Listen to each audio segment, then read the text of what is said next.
Mais moi, tu sais, je peux partir de moi, comment je l'ai appris. À 7-8 ans, je pense que c'était dans un rassemblement de famille, j'ai appris que mon père avait été impliqué dans la mort d'un homme. Puis moi, tu sais, comme enfant, tu sais, mon père, c'est un homme extrêmement doux, papa poule, là. Mhm. Donc, je pensais que c'était une blague. Puis là, j'étais allé voir ma mère, puis elle m'a dit, c'est vrai. Puis là, moi, j'étais en état de choc, je pouvais pas croire ça. Elle a essayé de m'expliquer ça, mais elle a essayé d'expliquer ça à un enfant. Donc, c'est comme resté tabou entre moi et mon père, dans la mesure que j'étais pas capable d'aborder ça. Tu sais, comme enfant, c'était trop difficile, c'était trop compliqué. Donc, je me suis retourné vers les livres d'histoire puis la généalogie. Parce que peut-être quelques années plus tard, j'ai eu un projet de généalogie, puis à travers ça, ça m'a amené à découvrir d'où venait la famille, puis j'ai passé beaucoup de temps avec mon père parce qu'il m'a aidé là-dedans, puis ce projet-là, c'est devenu une espèce de projet commun qui a duré pendant 10 ans. Puis à travers mes recherches, j'ai découvert justement que le Québec que je connaissais, il n'était pas le Québec il y a 50 ans avant moi. Comme quoi, ça avait beaucoup changé. Ah, ça marque ça quand tu te rends compte de ça. Mais c'est ça. Puis que mon père, la génération de mon père, la génération de mes grands-parents avait subi une oppression économique. Parce que les Canadiens français, comme on les appelait à l'époque, ils travaillaient principalement dans les usines en ville, puis dans l'agriculture en campagne. Puis c'était des gens qui étaient désavantagés par rapport à la communauté anglophone de l'époque qui détenait les usines, qui détenait le capitaux, si on veut. Donc, c'était le petit peuple qui pour un petit bout de pain. Là, exact. Puis moi, en découvrant mes racines ouvrières, toutes ces injustices-là vécues, ça m'a amené à comprendre qu'est-ce qui a amené une génération à vouloir se rebeller justement contre ces injustices-là. Puis au début des années 60, il y a eu qu'est-ce qu'on appelle la Révolution tranquille. Puis il y a beaucoup de jeunes ouvriers. Là. Moi, mon père, là, il était pas destiné à aller à l'école. Là. Lui, son tracé était fait. Ouais. Ça fait son père, son grand-père et son arrière-grand-père travaillaient dans une usine de sucre qui s'appelle la Red Patch Sugar. Puis c'était ça son destin.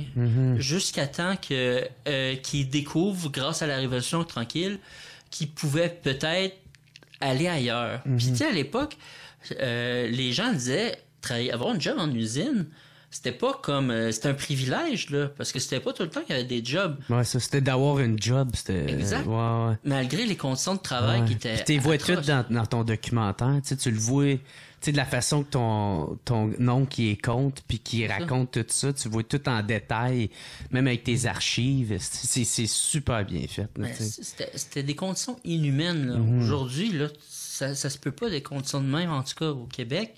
Parce que c'était des chaleurs épouvantables. Ils travaillaient des 15 heures par jour. Ces gars-là étaient épuisés. C'était des salaires risibles.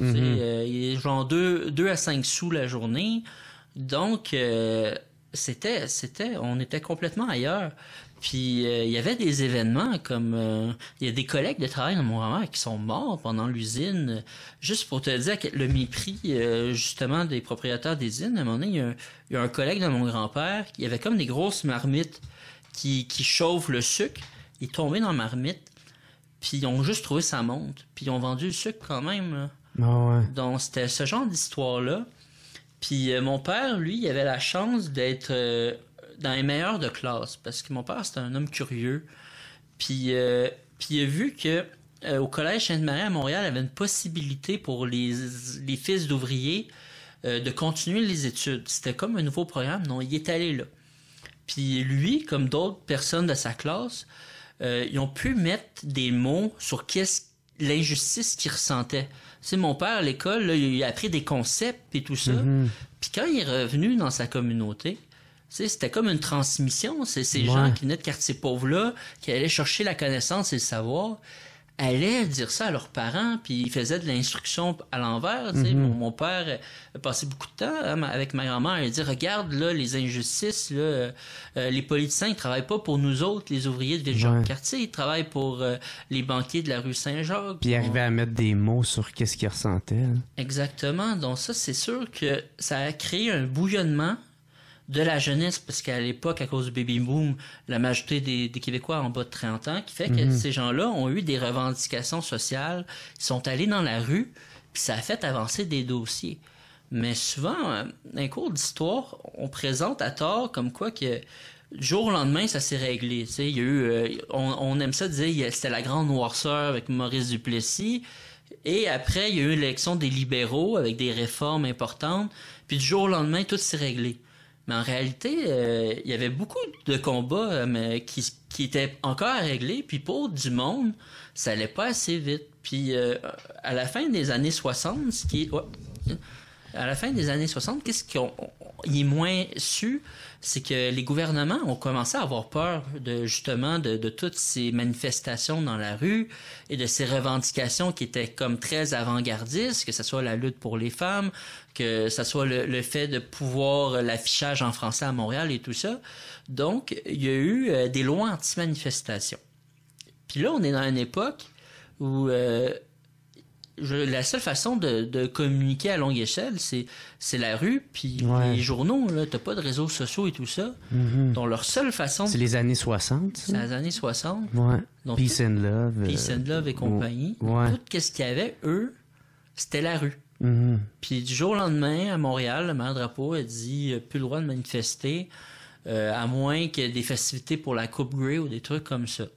Donc ça fait qu'il y a des gens comme mon père et mon oncle se sont dit, mais là, si on peut plus s'exprimer par la rue, tout ce qui nous reste, c'est la clandestinité. Puis on était dans une époque assez violente où toutes les révolutions se faisaient par les armes, que ce soit en Amérique latine, que ce soit en Afrique.